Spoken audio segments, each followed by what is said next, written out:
Good morning to all सगळ्यांना पुन्हा एकदा तुमच्या सगळ्यांचं मी स्वागत करतो या ऑनलाईन तासिकेमध्ये.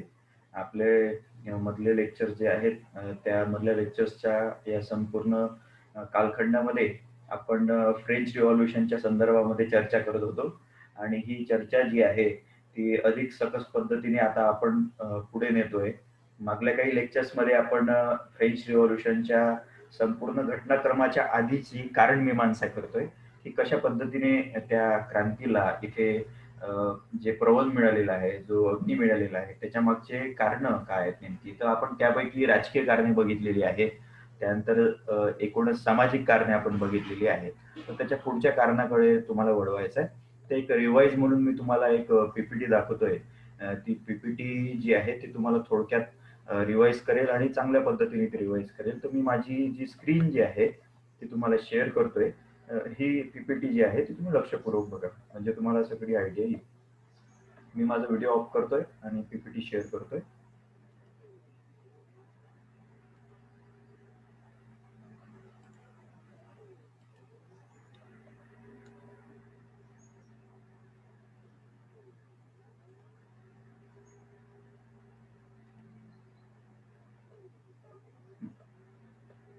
तर फ्रेंच राज्यक्रांतीच्या कारणांची एक आढावा घेणारी ही पहिली स्लाइड मी तुम्हाला दाखवतोय. तुम्हाला दिसत आहे? श्रद्धा दिसत आहे का? दिसत आहे ना? ठीक आहे. एक मिनिट.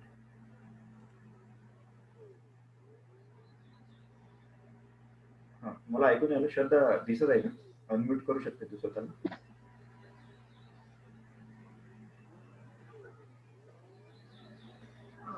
दिसत आहे ना? ओके ओके, ठीक आहे, थँक्यू. हा, तर ही ती पीपीटी आहे की ज्यामध्ये आपण बघू शकता की कशा पद्धतीने यामध्ये राजकीय कारणांचा आढावा इथे घेण्यात आलेला आहे. यामध्ये सगळ्यात पहिलं राजकीय कारणामध्ये अनियंत्रित राज्यसत्ता जे तुम्हाला दिसून येते, त्यामधले जे तुम्हाला मुख्यत्वे मी 2 व्यक्ती सांगितले त्या कालखंडातला, तर 16वा जो लुई आहे, ही हिंदीमध्ये पीपीटी आहे. तर तुम्हाला मी त्याचं मराठीकरण करतो. हा 16वा लुई जो आहे, तो फ्रेंच राज्यक्रांतीच्या कालखंडामधला शेवटचा सम्राट आहे, बोर्बॉन घराण्याचा. आणि त्याची जी पत्नी आहे, ती मेरी अँटोनेट ही आहे. त्या दोघांचे हे चित्र तुमच्या डोळ्यासमोर दिसतात. तर या राजकीय कारणांच्या आढावामध्ये या दोघांची अनियंत्रित राज्यसत्ता होती. दोषपूर्ण प्रशासन मी तुम्हाला विशद केलं. अकुशल वारस अर्थातच जे 14व्या लुई नंतरचे जे प्रशासक आले किंवा राजे आले, ते कशा पद्धतीने त्याचे अप्रशासकीय किंवा स्किलफुल नसणारे वारस होते. त्यामुळे संपूर्ण फ्रान्समध्ये प्रॉब्लेम येत गेला. त्यानंतर सदोष न्याय व्यवस्था सुद्धा मी तुम्हाला विशद केली. इथे सदोष सैन्य व्यवस्था जो आहे हा मुद्दा जर थोडक्यात बघायचा असेल तर यामध्ये एवढं सांगण्यासारखं आहे की ज्या पद्धतीने पारंपरिक सैन्य व्यवस्था मध्ययुगीन कालखंडामध्ये फ्रान्सची होती, त्याच पद्धतीने अजून सुद्धा ती चालू होती. म्हणजे आधुनिक शस्त्र, अस्त्रे वगैरे या दृष्टिकोनातून जर बघायला जाऊया, तर कोणताही विकसित स्वरूपातला एक औद्योगिक स्वरूपातलं तंत्र जे आहे, त्या फ्रेंचच्या सैन्याने स्वीकारलं नव्हतं आणि म्हणूनच त्यांचा जे सप्तवार्षिक युद्ध झाले, जे तुम्हाला मी म्हटलेले आहे, इंग्लंड आणि फ्रान्समध्ये त्यांच्यात त्याचा पराभव झालेला आहे. तर अशा पद्धतीने एका मागासलेल्या सैनिकी दृष्टिकोनातून ते राहिले आणि म्हणूनच त्यांचा पराभव झाला. तर याला कारणीभूत सुद्धा हा 16वा लुईस होता. कारण की सगळा पैसा जो आहे हा पैसा खऱ्या अर्थाने चांगल्या कारणासाठी आपण खर्च करायचा हे सोडून तो दुसऱ्या काही कारणासाठी त्याला करत होता. त्यामुळे ही सदोष सैन्य व्यवस्था जी आहे ती सुद्धा याला कारणीभूत होती. हे मुद्दा तुम्ही जोडून घेऊ शकता, जे तुम्हाला मी मुद्दे दाखवले मागे. ठीक आहे. तर हे आहे. त्यानंतर दुसरी स्लाइड आपण घेऊया. सामाजिक कारण. तर सामाजिक कारणामध्ये मी तुम्हाला बऱ्याचशा प्रमाणात जे इस्टेट सांगितलेले आहेत, म्हणजे ज्या 3 इस्टेट विषयी आपण बोलतो, की फर्स्ट इस्टेटमध्ये धर्मगुरू वर्ग होता फ्रान्समध्ये, सेकंड इस्टेटमध्ये उमराव वर्ग होता. हे या 2 इस्टेट कधी वर-खाली होतात. म्हणजे कोणी फर्स्ट इस्टेटला उमराव वर्ग लिहितात, कोणी धर्मगुरू वर्ग लिहितात. तरी सुद्धा आपण या पीपीटीच्या प्रमाणे जाऊया. तर फर्स्ट इस्टेट म्हणजे काय? तर प्रथम धर्मगुरूचा वर्ग. सेकंड इस्टेटमध्ये काय होतं, तो उमराव वर्ग. आणि तिसरा जो इस्टेट होती म्हणजे थर्ड इस्टेट जी आहे ती सर्वसामान्य वर्ग, मध्यम वर्ग, बुर्जुआ वर्ग त्याला म्हणतात. तर सर्वसामान्य आणि मध्यम वर्ग जो आहे, ज्याला बुर्जुआ का बरं म्हणतात, की जे प्रोग्रेसिव्ह असतात, जे शिक्षित असतात आणि त्यांच्यामध्ये या दोन वर्गाच्या नंतरची सगळ्यात महत्वाची सन्माननीय स्थिती असते असा वर्ग, ज्याला बुर्जुआ असं म्हटलं गेलेलं आहे आधुनिक कालखंडामध्ये. तर या सगळ्या तीन इस्टेटच्या वर असायचा राजा, जो मी तुम्हाला आधी दाखवला सोळा. तर किमान जर म्हणायला गेलो तर अशा चार इस्टेट होत्या, राजा, धर्मगुरू, उमराव आणि थर्ड मध्ये सर्वसामान्य वर्ग होता. पण गृहतंजाने जर आपण म्हणायला जाऊया, टेक्निकली जर म्हणायला जाऊया सभागृहाच्या दृष्टिकोनातून, तर फर्स्ट इस्टेटमध्ये धर्मगुरू वर्ग, दुसऱ्या इस्टेटमध्ये उमराव वर्ग आणि तिसऱ्या इस्टेटमध्ये हे सगळं सर्वसामान्य आणि मध्यम वर्ग त्यामध्ये होता. तर अशा पद्धतीने क्लास वाईज डिव्हिजन त्यांचं होतं. आर्थिक दृष्ट्या त्यांचं डिव्हिजन हे होतं, कास्ट वाईज नव्हतं. कास्ट ही भारतामध्ये होती, पण फ्रान्समध्ये तत्कालीन कालखंडामध्ये सामाजिक वर्गामध्ये हे तीन वर्ग महत्वाचे होते. आता इथे तुम्ही बघू शकता की विशेष अधिकार प्राप्त वर्गामध्ये धर्मगुरू आणि उमराव वर्ग तुम्हाला दिसून येतात. आता हे विशेष अधिकार कोणते आहेत, तर या धर्मगुरू आणि उमराव वर्गाला टॅक्स मधून सूट होती. त्यांना इतर राजाला जे टॅक्स द्यायचे होते ते सुद्धा त्याच्यामधून माफी होती. त्यानंतर यांच्या शेतीच्या संपूर्ण क्षेत्रावर, संपत्तीवर सुद्धा टॅक्स फ्री होता. आणि त्यामुळे काय झालं की हा वर्ग जो आहे तो एक स्वतंत्र राजासारखाच राहणारा वर्ग होता. मग आता तिसरा वर्ग जो आहे, ज्याला विशेष अधिकार रहित वर्ग असं म्हटलेलं आहे, ज्याला विशेष अधिकार कोणतेही नव्हते आणि या वर्गालाच खऱ्या अर्थाने टॅक्सचं वहन जे आहे ते करावं लागायचं. म्हणजे कराचा संपूर्ण भार जो आहे या वर्गावरच होता, की जो शेतीवर सुद्धा टॅक्स द्यायचा, त्यांच्या संपत्तीवर सुद्धा टॅक्स द्यायचा, ते जे जे त्यांचे काही आस्पेक्ट असतील त्याच्यावर तो टॅक्स द्यायचा. तर हा जो संपूर्ण वर्ग असायचा पिचलेला, आणि हा जो दोन वर्ग होते हे पारंपरिक अर्थाने या विशेष अधिकाराचे प्राप्तकर्ते होते. म्हणजे त्यांना त्यांचे वंशज सुद्धा या विशेष अधिकाराला लागू असणारे फॉलोएशन करायचे, म्हणून त्यांच्यामध्ये असा वेगळा वर्ग तुम्हाला दिसून येत नाही, ते पिचले जात नव्हते. म्हणून हे एक महत्वाचं सामाजिक कारण होतं की जे या सामान्य वर्गावर सगळ्यात जास्त दबाव देणारं ठरलेलं होतं. ठीक आहे. तर हे एक सामाजिक कारणांची एकूण म्हणजे रिवाइज करणारी गोष्ट झालेली आहे. आता पुढे आपण घेऊया. हे झालं रिव्हिजन. आता आपल्याला महत्वाच्या मुद्द्यांकडे वळायचं आहे, तो म्हणजे बौद्धिक कारण. आता तुम्ही एक लक्षात घ्या, कोणती क्रांती जी होत असते त्या क्रांतीला होण्यामागे काही गोष्टी जशा सामाजिक असतात, राजकीय असतात, तशा वैचारिक आणि बौद्धिक सुद्धा असतात. म्हणजे वैचारिक आणि बौद्धिक कारणामुळे क्रांती होते का, हा प्रश्न बघितला तर तो इनडायरेक्टली पार्श्वभूमीच्या मागे होत असतो. म्हणजे कसं आहे की जिथपर्यंत तुम्हाला वैचारिक जागृती तुमच्या मनाची किंवा तुमच्या मेंदूची होत नाही, तिथपर्यंत तुम्हाला काही गोष्टी ज्या आहेत त्या अदृश्य स्वरूपात दिसून येत असतात. आता एक लक्षात घ्या तुम्ही, की जर तुमचा छळ होत असेल, जसं मी उदाहरण दिलं होतं मागे सुद्धा, की जर तुमचा छळ होत असेल तर हा छळ परंपरेने तुम्हाला तो दिलेला आहे. आणि परंपरा जेव्हा छळत असते तेव्हा तुम्हाला असं वाटतं की आपण जे करतोय ते परंपरेप्रमाणे करतोय. म्हणजे आपण एखादं काम करतोय, म्हणजे आता जर बलुतेदार सिस्टीम आपण घेतली, एक जातीची सिस्टीम जर आपण घेतली सध्या, तर भारतामध्ये जातीच्या सिस्टीम मध्ये जे शूद्र लोक होते त्यांचं काम काय होतं की वरच्या तीन वर्णाची सेवा करणे. आता हे तीन वर्णाची सेवा करणे हा त्यांनी त्यांचा धर्म मानला. म्हणजे यांची सेवा जी आहे ती आपल्यालाच करावी लागणार, आपणच ती करणार, हा आपला धर्म आहे. आता या धर्माला मांडल्यामुळे काय झालं की त्यांनी ऍक्सेप्ट केलं की तुम्ही आमचं शोषण करू शकता. हे तीन वर्ग काय करतील, तर माझं शोषण करतील, एक मानसिक आणि दुसरं शारीरिक. तर यामुळे काय झालं की कितीतरी शतकोने शतके या तिसऱ्या वर्गांनी, जे वरचे वर्ग होते, चार वर्णांमध्ये जे तिसरे तीन वर्ण होते, ब्राह्मण, क्षत्रिय, वैश्य, या वर्णाने शूद्र वर्णाला फार मोठ्या प्रमाणात त्रास दिला. तर हा त्रास ते सहन करत गेले, कारण की त्यांची एक अंडरस्टँडिंग होती की आपल्याला खऱ्या अर्थाने हे सहन करावं लागेल, कारण की आपण शूद्र वर्णात जन्मलेले आहोत. आता कालांतराने जेव्हा आधुनिक कालखंड आला तेव्हा आपल्याला समजलं की शूद्रांमध्ये ही जाणीव निर्माण झाली की हे तीन वर्ण जे आहे हे आपले शोषण करत आहेत परंपरेच्या नावाखाली. तर आपण काय करायचं, मग यांच्या विरोधात लढा द्यायचा. मग ज्या शूद्र चळवळी झाल्या किंवा ज्या परिवर्तनाच्या चळवळी झाल्या, जातीच्या विरोधात चळवळी झाल्या, तर याच्यातून झालेल्या. तर मग या शूद्रांना काहीतरी कुठेतरी कोणीतरी सांगायला पाहिजे की तुमचं असं शोषण होतंय. तर मग त्याच्यामध्ये मग आपले महत्वाचे आधुनिक कालखंडातले व्यक्ती येतात, सगळेचे सगळे, म्हणजे डॉक्टर बाबासाहेब आंबेडकर येतात, महात्मा फुले येतात, राजर्षी शाहू येतात. तर हे जसे भारतातले एक महत्वाचे व्यक्ती होते, की ज्यांनी जाणीव करून दिली, की तुमचं जे शोषण होत आहे ते बरोबर नाहीये. हे परंपरेनं लागलेलं नाहीये. हे काही जणांची जी सत्ता आहे, त्या सत्तेला आवश्यक असणारे घटक तुम्ही असल्या कारणाने तुम्हाला ते धर्माच्या नावाखाली लुबाडतायत. तर हे जेव्हा त्यांच्यासमोर आलं, तेव्हा कुठे त्यांनी क्रांती केली. ते क्रांतीमध्ये सहभाग घेऊ लागले. असं अंडरस्टँडिंग तुम्हाला फ्रान्समध्ये सुद्धा घ्यावं लागतं, की जिथपर्यंत फ्रान्सच्या सामान्य वर्गाच्या मध्ये ही बौद्धिक जागृती झाली नाही, ही वैचारिक क्रांती झाली नाही, की आपले जे शोषण होत आहेत 12व्या शतकापासून तर या शतकापर्यंत, हे या 3 वर्गांनी इतक्या प्रक्रियेमध्ये केलेले आहे, की म्हणजे राजाने, धर्मगुरू आणि उमराव वर्गाने, की आपण खऱ्या अर्थाने लाईफच जगू शकत नाही इथे. आणि आपण कर देतोय, पण आपल्याला त्या प्रमाणामध्ये कोणतेही आउटपुट मिळत नाहीये. मग याला कारणीभूत कोण आहे? तर याला कारणीभूत धर्मगुरू वर्ग आहे, उमराव वर्ग आहे आणि राजा आहे. मग तेव्हा कुठे खऱ्या अर्थाने या संपूर्ण जनतेमध्ये ती भावना गेली, की आपण हे उलथून पाडायला पाहिजे. आपण क्रांती करायला पाहिजे आणि आपल्या वर जो शोषणकारी वर्ग आहे त्याला नष्ट करायला पाहिजे. आपण मग त्याच्या आधारे जर आपण म्हणायला जाऊ तर क्रांती करायला पाहिजे. तर हीच मुख्य भूमिका होती, की ज्या भूमिकेने फ्रान्सच्या जनतेने क्रांती केली. तर मग ही पार्श्वभूमी कोणी तयार केली? लोकांना कोणी जागृत केलं?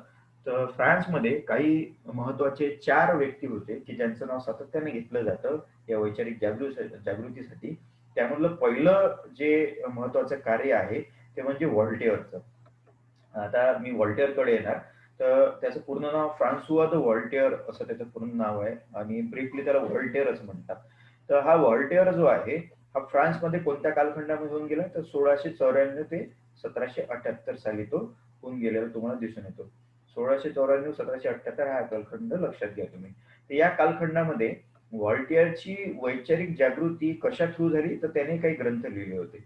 तर त्यातला सगळ्यात फेमस ग्रंथ जर तुम्हाला ऑब्जेक्टिव्ह मध्ये विचारला जातो, तो म्हणजे कॅन्डिड ग्रंथ आहे. हा जो मी पहिला ग्रंथ तुम्हाला बोर्ड मध्ये दाखवतोय, तो आहे कॅन्डिड हा ग्रंथ. हा तुम्ही लक्षात ठेवा, ऑब्जेक्टिव्ह मध्ये विचारलं जातं. आणि दुसरा त्याचा ग्रंथ आहे लेटर्स ऑन द इंग्लिश आहे. तर हे दोन जर जोडले आपण, तर या दोन ग्रंथाने त्याने फ्रान्समध्ये वैचारिक जागृती केली. आता ही वैचारिक जागृती म्हणजे नेमकी त्याने काय केली, या पुस्तकामध्ये काय लिहिलं, तर ते आपण बघणार आहोत. तर सगळ्यात पहिले तुम्ही लक्षात घ्या, की ऑब्जेक्टिव्ह साठी कॅन्डिड तुम्हाला हा प्रश्न विचारला जाईल, की व्हॉल्टेअरने कोणता ग्रंथ लिहिला होता? कॅन्डिड. आता कॅन्डिड मध्ये किंवा त्याला कॅन्डिड असं सुद्धा म्हणतात, त्याचा हा फोटो तुम्हाला दिसून येईल. तर कॅन्डिड मध्ये नेमकं याने काय लिहिलेलं आहे? तर त्याच्यामध्ये ज्या मुद्द्यावर जोर देण्यात आला तो हा होता, की बुद्धीची जी स्वाधीनता आहे किंवा जे स्वतंत्रता आहे, या संपूर्ण स्वतंत्रतेला आपण सातत्याने अक्षुण्ण राखायला पाहिजे. म्हणजे जर आपण ब्रीफ अर्थाने म्हटलं, की बुद्धीच्या स्वतंत्रतेला किंवा त्याच्या वैचारिकतेला एक स्वतंत्र अस्तित्व असावं, त्याच्यावर कोणाचं बंधन नसावं, त्याच्यामध्ये कोणाची गुलामी नसावी, हे खऱ्या अर्थाने ज्याने पहिल्यांदा फ्रान्समध्ये सांगितलं ते व्हॉल्टेअरने सांगितलं. म्हणून तो फार महत्वाचा ठरतो. आता याआधी फ्रान्समध्ये असं कोणीही लिहिलं नव्हतं, की मला जे वाटते, माझी जी बुद्धी आहे, त्या बुद्धीनुसार मी समाजाला समजून घेईल आणि जे मी समजलं त्याला ते व्यक्त करीन. आणि खऱ्या अर्थाने हे जे व्यक्त करणं आहे, हे माझं स्वतंत्र अस्तित्व इथे अबाधित ठेवते. आणि हे स्वतंत्र अस्तित्व जपणेच खऱ्या अर्थाने राज्याचं महत्वाचं लक्षण असतं. म्हणजे राज्याची सगळ्यात महत्वाची भूमिका काय आहे कल्याणकारी राज्याची? तर हीच आहे, की ते आपल्या राष्ट्रामध्ये असणाऱ्या नागरिकांचं स्वतंत्र अस्तित्व मान्य करावं आणि हे स्वतंत्र अस्तित्व व्यक्तिदृष्ट्या म्हणजे नागरिक घडत असताना ज्या गोष्टी लागतात, त्या नागरिक घडत असतानाच्या गोष्टीच्या दृष्टीने ते घडावं. त्यांच्यामध्ये बौद्धिक प्रभुता निर्माण व्हावी, बौद्धिक स्वतंत्रता निर्माण व्हावी, ते स्वतंत्र विचारांचे असावे, जेणेकरून देशाची सुद्धा प्रगती या दृष्टिकोनातून ते करतील. म्हणजेच काय? तर बौद्धिक स्वातंत्र्य, बौद्धिक इंडिपेंडन्सी जी आहे, इंटेलेक्च्युअल इंडिपेंडन्सी, ही इथे निर्माण व्हावी. आणि हे करत असताना राज्याचं त्याच्यावर नियंत्रण नको. नाहीतर राज्य जे आहे ते आपल्या विरोधात जे आहे या वृत्तींना बघत असतं.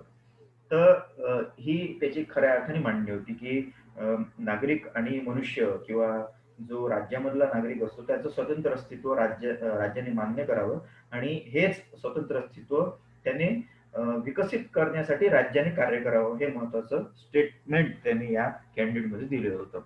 तर याच पुस्तकामध्ये त्याने आणखी काही मुद्द्यांची आलोचना केली होती, म्हणजे टीका केली होती त्याच्यावर. ती म्हणजे काय, तर तत्कालीन कालखंडामधली फ्रान्समधली राज्यसत्ता, धर्मव्यवस्था आणि सामाजिक व्यवस्था याची प्रचंड टीका या कॅन्डिडेटमध्ये तुम्हाला दिसून येते. आता हे का बरं महत्वाचं आहे, म्हणजे त्याला इतकं महत्व का बरं फ्रान्सच्या या संपूर्ण बाबींमध्ये दिलं जातं या कॅन्डिडेटच्या दृष्टिकोनातून, की याच्या आधी फ्रान्समध्ये कोणीही अशी जहरी टीका तत्कालीन कालखंडातल्या राज्यव्यवस्थेवर नव्हती केली, धर्मव्यवस्थेवर नव्हती केली आणि सामाजिक व्यवस्थेच्या दृष्टिकोनातून सुद्धा विश्लेषण कोणी याआधी कॅन्डिडेटच्या आधी कोणी केलं नव्हतं. अर्थात व्हॉल्टेअरच्या आधी कोणी केलं नव्हतं. म्हणून त्याला हे महत्व आहे, की तो असा व्यक्ती होता, की ज्याने प्रथमतःच राज्यसत्ता, धर्मसत्ता आणि सामाजिक व्यवस्था ज्याच्या विरोधात कोणी जायचं नाही त्या कालखंडात, त्याविषयी त्याने पुस्तकामध्ये लिहिलं आणि काळाप्रमाणे आपण बदलायला हवं ही भूमिका त्याने जाहीर केली. तर हे त्याचं महत्वाचं काम होतं. त्यानंतर त्याने आणखी एका गोष्टीला या कॅन्डिडेटमध्ये महत्व दिलं. ते म्हणजे प्रबुद्ध तथा शुभकारी निरंकुशवादमध्ये त्याचा विश्वास होता. आता एक लक्षात घ्या, की इथे तो राज्यसत्तेच्या विरोधात जे आहे, तो इथे मत व्यक्त करतोय. पण ही राज्यसत्ता जी आहे, राज्यसत्ता जी आहे, ही खऱ्या अर्थाने डिक्टेटरशिप वाली असावी, पण ती कल्याणकारी या भूमिकेतून असावी, असं तो म्हणतोय. म्हणजे काय, तुम्हाला सरळ शब्दात सांगतो, की इथे त्याने राज्यसत्तेच्या विरोधात जरी तो बोलला, तरी तो शेवटी प्रशंसक जो आहे, तो अशा राज्यव्यवस्थेचा आहे. म्हणजे काय, इथे प्रबुद्ध तथा शुभकारी निरंकुशवाद जे लिहिलं आहे, म्हणजे काय, तर जी वैचारिक दृष्ट्या पुढारलेली आहे आणि जनतेच्या दृष्टिकोनातून कल्याणकारी भूमिका असणारी हुकुमशाहीवादी राज्यसत्ता त्याला हवी आहे. म्हणजे काय, तर राजा असा असावा, की जो हुशार असावा आणि त्याने काय करावं, तर त्याने कल्याणकारी भूमिकेतून आपलं राज्य शासन करावं. तर हे एक महत्वाची भूमिका तुम्हाला इथे दिसून येईल, की तो लोकशाहीचा समर्थक नाहीये, तर तो अशा राजेशाहीचा समर्थक आहे, की जी निरंकुश आहे, जी हुकुमशाहीवादी आहे, पण त्याला वेलफेअर डेस्पोटिझम असं इंग्लिशमध्ये म्हणतात. वेलफेअर डिक्टेटर असं म्हणतात. म्हणजे कल्याणकारी हुकुमशाह असा तो आहे. शिवाजी महाराज जे आहे किंवा या प्रक्रियेमध्ये जे राजेशाहीवादी लोक होते, की ज्यांचे जनतेच्या प्रमाणामध्ये जर आपण म्हणायला जाऊया, तर खूप चांगले कार्य आहेत. त्यांना या संपूर्ण संदर्भामध्ये घेत असतात, की जे कल्याणकारी हुकुमशाह होते. हुकुमशाह का बरं? कारण की राज्यव्यवस्था होती. त्यांचा हुकूम मांडणे आवश्यक होतं. पण ते राज्याच्या दृष्टिकोनातून जनतेचं कल्याण करायचे, म्हणून त्यांना कल्याणकारी हुकुमशाह असं म्हटलेलं आहे. म्हणून कल्याण करणे यासाठी या दृष्टिकोनातून ते आहे. तर अशा पद्धतीने इथे व्हॉल्टेअरने राजसत्तेच्या विरोधात जरी लिहिलं असलं, तरी तो समर्थक मात्र जो आहे, तो अशा कल्याणकारी राज्यव्यवस्थेचा होता. तर त्याने इथे लोकशाहीची प्रतिबिंब मांडलेले नाही, कारण की तो त्याच्या कालखंडाच्या मर्यादेमध्ये आहे. लोकशाही ही प्रक्रिया नंतरच्या कालखंडामध्ये अधिक प्रमाणात फ्रान्समध्ये आली. पण त्याचा विश्वास हा निरंकुश सत्तेमध्येच होता. तर म्हणूनच खऱ्या अर्थाने त्याला तिथल्या जनतेने राजा ही पदवी दिली होती. म्हणजे टायटल, म्हणजे तो जनतेचा राजा होता. त्याला जी पदवी देण्यात आली त्या कालखंडातल्या फ्रान्समधल्या लोकांनी, तर राजा अशी दिली होती. आणि त्याला फ्रान्समध्ये प्रबोधन युगाचा नेता असं सुद्धा म्हणतात. म्हणजे ज्याने खऱ्या अर्थाने फ्रान्समध्ये पहिल्या पहाट जी गुलामीची नव्हती, जी स्वतंत्र अस्तित्वाची होती, ती निर्माण करण्याचा प्रयत्न केला आपल्या साहित्यामधून. असा जो आहे तो म्हणजे खऱ्या अर्थाने व्हॉल्टेअर होता. तर व्हॉल्टेअर हा खऱ्या अर्थाने प्रबोधनाचा पहिला नेता इथे उभारून येत असतो. तर हे त्याचे महत्वाचे लक्षण आहे. कॅन्डिडेट त्याचं महत्वाचं आहे आणि बुद्धीची स्वाधीनता आणि वैचारिक स्वातंत्र्याचं समर्थन त्याने केलं आणि त्याच्या आचरणामध्ये मात्र तो राज्यसत्तेचा इथे कल्याणकारी राज्यसत्तेचं समर्थन करतो. तर हे होतं व्हॉल्टियरचं, म्हणजे त्याने केलं. त्यानंतर दुसरं आपल्याला व्यक्तिमत्व बघायचं आहे, मॉन्टेस्क्यू. व्हॉल्टेअर नंतर मॉन्टेस्क्यू जो आहे तो एक सगळ्यात खऱ्या अर्थाने प्रबल वैचारिक त्याचा समर्थक असा तुम्हाला दिसून येतो. कारण की याचे जर आपण विचार बघितले तर ते व्हॉल्टेअरच्या अगदी पुढे जाणारे आहे. म्हणजे दोघेही थोडंफार स्वतःच्या एकाच कालखंडामध्ये तुम्हाला दिसून येतील.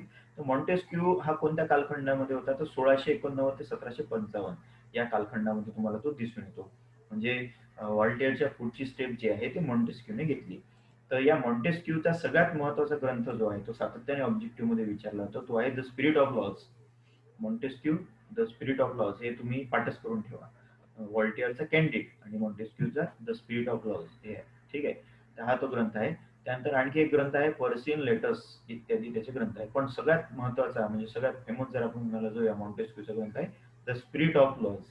तर स्पिरिट ऑफ लॉज मध्ये आता बघा मॉन्टेस्क्यूने काय सगळ्यात महत्वाचं प्रतिपादन केलेलं आहे. तर तो काय म्हणतो बघा, त्याने या स्पिरिट ऑफ लॉज मध्ये राज्याच्या उत्पत्तीच्या दैवी सिद्धांताची आलोचना केली आहे, म्हणजे टीका केलेली आहे. आता राज्याचा दैवी सिद्धांत काय आहे? तुम्ही राज्यशास्त्रामध्ये सिद्धांत बघितले असाल, म्हणजे आता थर्ड इयर मध्ये बघणार तुम्ही, सिद्धांत बघणार आहे तुम्ही आता. तर याच्यामध्ये राज्याची उत्पत्ती कशी झाली त्याचे काही सिद्धांत आहेत. तर यातला आपण, मी बाकीच्या सिद्धांतामध्ये जाणार नाही, पण हा सिद्धांत मी तुम्हाला सांगणार. तर दैवी सिद्धांत काय आहे राज्याच्या उत्पत्तीचा? दैवी सिद्धांत असा सिद्धांत आहे की राजाची निर्मिती जी आहे ही देवाने केलेली आहे, असं सिम्पली त्याचा अर्थ आहे. की राजाची उत्पत्ती देवाच्या द्वारे झाली आहे. कशासाठी? तर लोकांचं कल्याण करण्यासाठी. म्हणजे देवाने अशा एका व्यक्तीला राजा बनवलं एका समाजाचं, की त्या समाजाचं भलं व्हावं, कल्याण व्हावं. आणि हा व्यक्ती जो आहे हा खऱ्या अर्थाने मग हे राज्य चालवेल. तर इथे इथे कल्याणकारी राज्य निवडत असताना ते देवाने निवडलेले आहे. आता जेव्हा तुम्ही असं म्हणता की देवाने एखादं राज्य निर्माण केलं, तर मग देवाच्या विरोधात तर तुम्ही जाणार नाही. आणि देवाच्या विरोधात जाणे न जाणे म्हणजेच काय, तर राजाच्या विरोधात न जाणे. तर तेव्हाच्या कालखंडातले बरेचसे जे राजे जे आहे प्राचीन काळात आणि मध्ययुगीन कालखंडात, हे या सिद्धांताचा आधार फार घ्यायचे, स्वतःच्या सत्तेला विरोध न कोणी केला पाहिजे म्हणून. म्हणजे जनतेने जर आपल्याला विरोध करायला नको, तर तो काय म्हणायचा की माझं जे राज्य आहे ते देवाचं राज्य आहे. अर्थात काय, तर देवाने मला ही परमिशन दिली तुमच्यावर राज्य करण्यासाठी. तुमच्यावर जो मी राजा म्हणून नियुक्त झालाय त्याची माझी थेट नियुक्ती देवाशी झालेली आहे, देवाने केलेली आहे. त्यामुळे मग मी कोणाला जबाब देणार, तर देवालाच देईन. म्हणजे मला कोणी हा प्रश्न करायचा नाही की तुम्ही बा का बरं असं केलं तसं केलं, तुम्ही का बरं आम्हाला इथे अन्यायपूर्वक वागणूक दिली. तर त्याचं राजाचं म्हणणं होतं, देवी सिद्धांताला मानणाऱ्या, की राजाला कोणी प्रश्न विचारू शकणार नाही. राजा जो आहे प्रश्नाचं उत्तर जे देईल ते देवाला देईल, कारण की देवालाच त्याने हा अधिकार दिलाय की तो राजाला प्रश्न विचारू शकतो. तर राज्याचा हा जो दैवी सिद्धांत आहे, हा खरा पाहिल्याने तर राजांसाठी खूप असा महत्वाचा सिद्धांत होता, की जो राजाच्या सत्तेला तिथे अधिकृत करून द्यायचा. त्याला कोणीच विरोध करणार नाही, जनता सुद्धा विरोध करणार नाही. आणि राजा जे जे डिसिजन घेईल ते जनतेच्या विरोधात का असेना, ते सगळे डिसिजन जे आहे ते खऱ्या अर्थाने जर आपण बघायला जाऊया तर ते चांगलंच राहील. का बरं? कारण की ते राजाला देवाने सांगितलं म्हणून. तर अशा पद्धतीने असा दैवी सिद्धांत सातत्याने राजे लोक जे आहेत ते आपली सत्ता अबाधित राखण्यासाठी त्या काळात म्हणायचे. तर याच महत्वाच्या सिद्धांताला मॉन्टेस्क्यूने प्रचंड प्रमाणात विरोध केला द स्पिरिट ऑफ लॉज मध्ये. म्हणजे बघा, हे फार विद्रोही स्वरूपाचं वक्तव्य होतं बरं त्याचं, की तेव्हाच्या कालखंडामध्ये बुर्बॉन घराणं हा दावा करत होती की आम्हाला राज्य जे दिलेलं आहे ते देवाने दिलेलं आहे. त्यामुळे देवाच्या या राज्याला कोणत्याही जनतेने विरोध केला करायला नको. पण याच संपूर्ण बेसिक म्हणजे त्या बुर्बॉन घराण्याच्या सत्तेलाच एक संपूर्ण अर्थाने चॅलेंज देणारं वक्तव्य जे आहे ते मॉन्टेस्क्यूने केलं. म्हणून तो व्हॉल्टेअरच्या पुढे जातो. व्हॉल्टेअर काय म्हणतो की तो कल्याणकारी हुकुमशहाची भूमिका मान्य करतो, म्हणजे त्याला राजेशाही मान्य आहे. पण इथे मॉन्टेस्क्यू हा राजेशाहीला मान्य करत नाही, तो त्याची टीका करतो की राज्याची उत्पत्तीचं दैवी सिद्धांत मला मान्य नाही, कारण की हे थोटांड आहे, हे राजाने स्वतःसाठी निर्माण केलं आहे. तर तो काय सांगतो, त्याचा सगळ्यात महत्वाचा सिद्धांत आहे, हा पाठ तुम्ही पाठ करून ठेवा, हा ऑब्जेक्टिव्ह मध्ये विचारला जाईल. तो म्हणजे सत्ता विभाजनाचा सिद्धांत.